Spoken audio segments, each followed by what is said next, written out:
So we're now going to be looking at range of a function. We looked at domain of a function in the previous lesson, which had to do with the x values. Now the range has to do with the set of all outputs or y values of a particular function.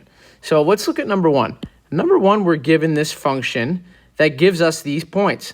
Is this relation a function? So the way we tell it's a function is if we look at the x values and see if it's one-to-one, meaning does every x value have its own output or no x values repeat? So yes, this is a function because it is one-to-one. Now, what is the range of the function here? So for the range, we look at our y values now. 3, 4, 8, and 4. So our range will be listed out as 3, 4, and 8. There is no need to repeat that y value of 4. For exercise 2, it says use the mapping of the diagram below to answer parts A and B. Is the relation a function? And explain why. So let's look at our x values. Are these all mapped to a different place? Yes, they are. None of them have two outputs. They all have one individual output. Now, it doesn't matter, for instance, here, where two x values share the same output. It's just a matter of does one go to each of its own places. So yes, this is a function.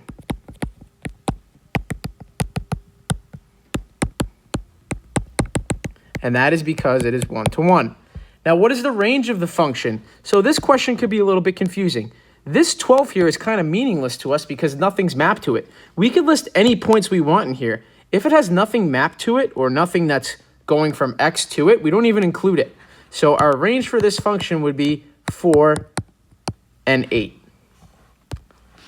Let's take a look at example 3. So we have a similar exercise here. So for exercise number 3, we have to state whether each mapping diagram is a function. So let's take a look at A. A would also be a function.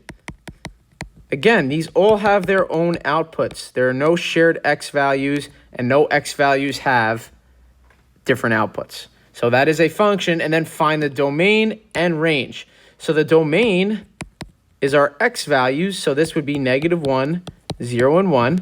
And our range would be -3, 1, and 2.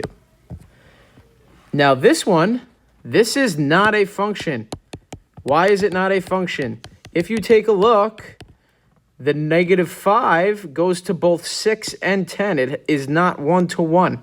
So that is not a function.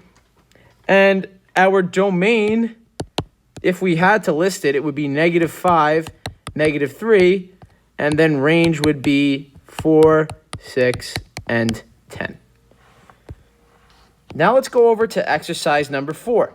So exercise number 4, we have a graph here. We have the graph of the function -1/2 x.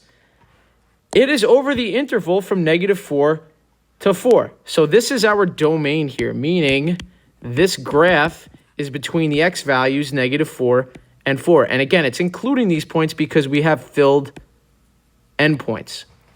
And then it says, what is the range of this function as a compound inequality? So that means we're looking from the lowest y value to the highest y value.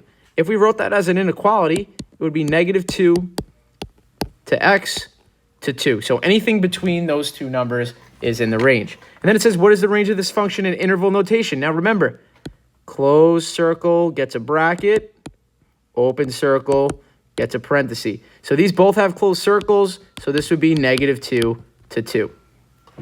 And now for our last one here, we have a graph of a parabola. And these will be definitely seen later on. So it's important that you know the shape of a parabola. It's kind of got that U shape for the graph. So it says, what is the range of this particular parabola? And then it says, express your answer as a compound inequality. So a parabola goes on forever in both directions. So this is going down the coordinate plane infinitely. So our lowest point would be -infinity. The highest y value that this reaches is at its vertex, which has a y value of 4. So this would go from -infinity, and again, we cannot be equal to infinity, but we have a spot on 4, so it can be equal to 4. And then B, what is the range of this particular parabola? Express your answer in interval notation. So same thing. Negative infinity cannot get a bracket because we can never equal that. And 4 gets a bracket.